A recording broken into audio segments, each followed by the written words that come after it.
मराठा विद्या प्रसारक समाज संस्थेच्या junior college of education Dindori येथील महाविद्यालयात शनिवार दिनांक 3 जानेवारी 2026 रोजी क्रांतिज्योती सावित्रीबाई फुले जयंती व बालिका दिन उत्सवात साजरी करण्यात आली। यावेळी अध्यक्षस्थानी कॉलेजचे ज्येष्ठ अध्यापकाचार्य श्री संजय कदम सर होते, तर प्रमुख वक्ते अध्यापकाचार्य श्री मनोहर धामणे सर होते। कार्यक्रमाचे प्रास्ताविक द्वितीय वर्ष छात्राध्यापिका मृणाल फंड हिने केले, तसेच योगिता ठाकरे हिने सावित्रीबाई फुलेंवर कविता सादर केली। प्रथम वर्ष छात्राध्यापक कुमारी रिद्धी वाघेरे व कुमार गणेश भोये यांनीही आपले मनोगत व्यक्त केले। तसेच श्री संजय कदम सरांनी आपल्या अध्यक्षीय भाषणात सावित्रीबाईंचा जन्म 1831 मध्ये नायगाव, सातारा जिल्ह्यात झाला। त्यांनी ज्योतिराव फुले यांच्यासोबत 1848 मध्ये पुण्यात पहिली मुलींची शाळा सुरू केली। त्यावेळी स्त्रियांना शाळेत पाठवणे म्हणजे मोठा धाडसी निर्णय होता। शाळेत जाताना लोकांनी त्यांच्यावर दगडफेक केली, शेणफेक केले, पण सावित्रीबाई मागे हटल्या नाहीत। त्यांनी विधवा विवाहाला प्रोत्साहन दिले, अनाथाश्रम चालवला, सतीप्रथा आणि बालविवाहाविरुद्ध लढा दिला। त्यांच्या काव्य फुले या कविता संग्रहाने समाजजागृती केली। त्यांचे हे कार्य आजही लाखो स्त्रियांना शिक्षणाचे दरवाजे उघडते। आजच्या काळातही सावित्रीबाईंचा आदर्श आपल्याला मार्गदर्शन करतो। मुलींसाठी सुरक्षित शिक्षण, लैंगिक समानता आणि समाज सुधारणेसाठी आपण सर्वांनी पुढाकार घ्यावा। प्रत्येक मुलगी शाळेत जावी, प्रत्येक स्त्री स्वावलंबी व्हावी हाच सावित्रीबाईंचा संदेश आहे। या प्रकारे विस्तृत व सखोल मार्गदर्शन केले। क्रांती सूर्याची साथ लावली, सावित्रीबाईंनी अक्षरे गिरवली, प्रत्येक स्त्रीला करायचे साक्षर, खून गाठमन तिथे बांधली, खून गाठमन तिथे बांधली। गोष्ट पण ती सोपी नव्हती, खास खगड्यांनी वाट होती, शिखर दगडांचे वार झेलून मुलींनी ती शिकवत होती। काही झाला तिने सोसल्या, पण जराही नाही खचली। मुलींसाठी काढून शाळा, परिस्थिती तिने बदलवली। शिकली स्त्री आणि साक्षर झाली, अन्यायाची छाया सरली, जग उंबरठ्या बाहेरचे प्रत्येक स्त्री पाहू लागली। ह्याच जगा वेगळा होता, त्यासाठी आजीवन लढली, म्हणून वंदनीय आम्हाला आमची सावित्री माऊली, आमची सावित्री माऊली। धन्यवाद। आज 3 जानेवारी 2026 प्रथमतः मी सावित्रीबाई फुले यांना वंदन करून माझे मनोगत तुमच्या पुढे व्यक्त करतो। आजच्या कार्यक्रमाचे अध्यक्ष कदम सर आणि समोर बसलेल्या माझ्या सावित्रीच्या लेकींनो आणि आपल्या समोर अध्यापिका बसल्या यांनाही वंदन करून तुमच्या समोर मी सावित्रीबाई फुले यांच्या कार्याबद्दल थोडक्यात माहिती सांगतो।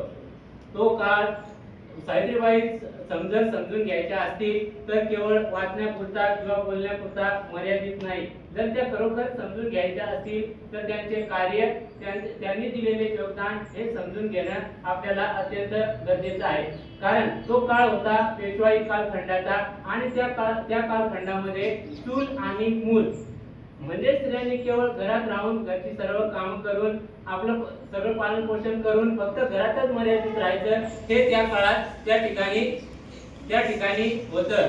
त्यावेळेस स्त्री शिक्षण म्हणजे हे समाजात अत्यंत वाईट प्रथा म्हणून समजले जात होतं। अशा वेळेस सावित्रीबाई फुले सावित्रीबाई फुले यांचा जन्म झाला आणि त्यांनी स्त्री शिक्षणाला चालना देण्यासाठी आपले योगदान दिलं। तेव्हाचे कर्मठ लोक ही शिक्षणाला त्यांचा खूप विरोध होता।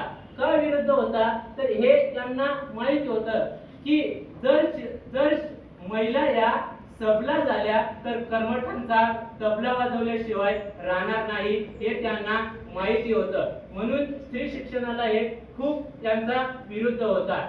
एक प्रसंग सांगतो। सावित्रीबाई फुले जेव्हा लहान होत्या म्हणजे वयाच्या 9व्या वर्षी त्यांचं ज्योतिबांशी लग्न झालं। म्हणजे त्या काळी प्रथा होती की मुलगी जन्माला आली वयाच्या 9व्या वर्षी 10व्या वर्षी त्यांचं वयाच्या 35व्या वर्षाच्या माणसाची त्यांचा लग्न लावून दिलं जायचं। त्यावेळी जर समजा तो 35व्या वर्षी असलेला माणूस जर वारला तर त्या वारलेल्या माणसांमागे त्या कवळ्या कोऱ्या पोरीचा त्याच्या पाठीमागे तिला पाठवले जायचं आणि सती दिलं जायचं। म्हणजे सतीची प्रथा सुद्धा त्या काळी प्रचलित होती।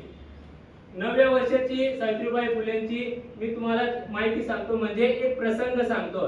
हिरव्या बाजारात सावित्रीबाई फुले गेल्या आणि जिलेबी खात होत्या। तेवढ्यात एक ख्रिस्ती मिशनरी आले आणि त्यांना एक इंग्रजी पुस्तक दिलं।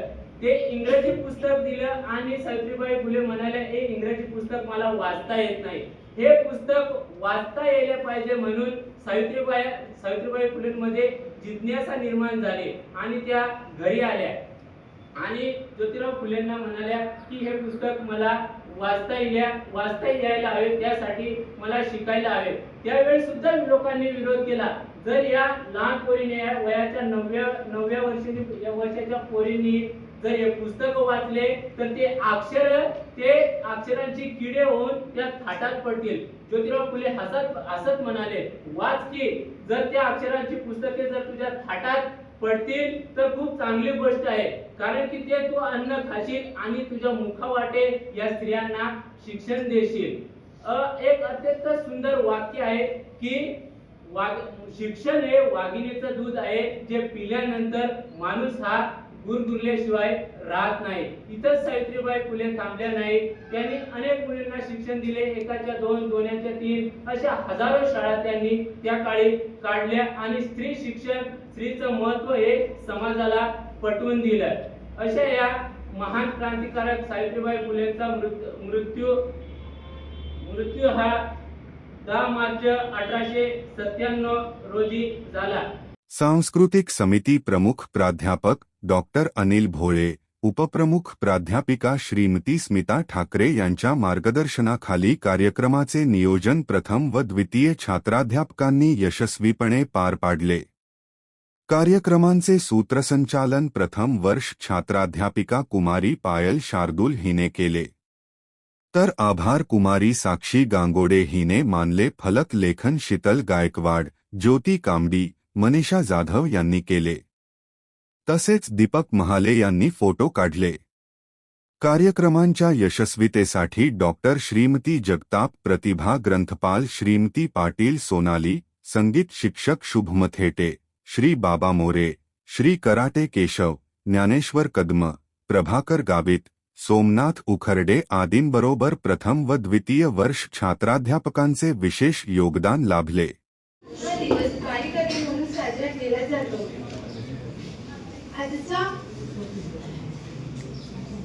आजचा कार्यक्रम करण्याची संधी दिल्याबद्दल आदरणीय प्राचार्य डॉक्टर काळवे सर यांचे मनपूर्वक आभार मानते। तसेच आजच्या कार्यक्रमाचे अध्यक्षस्थान स्वीकारल्याबद्दल व विद्यार्थ्यांना आपले गोपद असे मार्गदर्शन केल्याबद्दल आदरणीय अध्यापक श्री कदम सर यांचे आभार मानते। तसेच शिक्षकवृंद व शिक्षकेतर कर्मचारी हे वेळात वेळ काढून कार्यक्रमास उपस्थित राहिल्याबद्दल व कार्यक्रमाची शोभा वाढवली त्याबद्दल मी आभार मानते। तसेच प्रथम वर्ष छात्राध्यापिका वाघेरी रेजी व ठाकरे योगिता, तसेच छात्राध्यापक गणेश भोळे यांनी त्यांचे बहुबल असे मनोगत व्यक्त केल्याबद्दल मी त्यांचे आभार मानते। तसेच आजच्या कार्यक्रमाचे सूत्रसंचालन करणारी प्रथम वर्ष छात्राध्यापिका पायल शार्दूल व तसेच फलक लेखन करणारी शीतल गायकवाड यांचे मी मनपूर्वक आभार मानते। तसेच कार्यक्रमात मला आभार प्रदर्शन करण्याची संधी दिल्याबद्दल मी सांस्कृतिक समितीचे आभार मानते। तसेच अध्यक्षांच्या वतीने आजचा कार्यक्रम संपला असे मी जाहीर करते। धन्यवाद।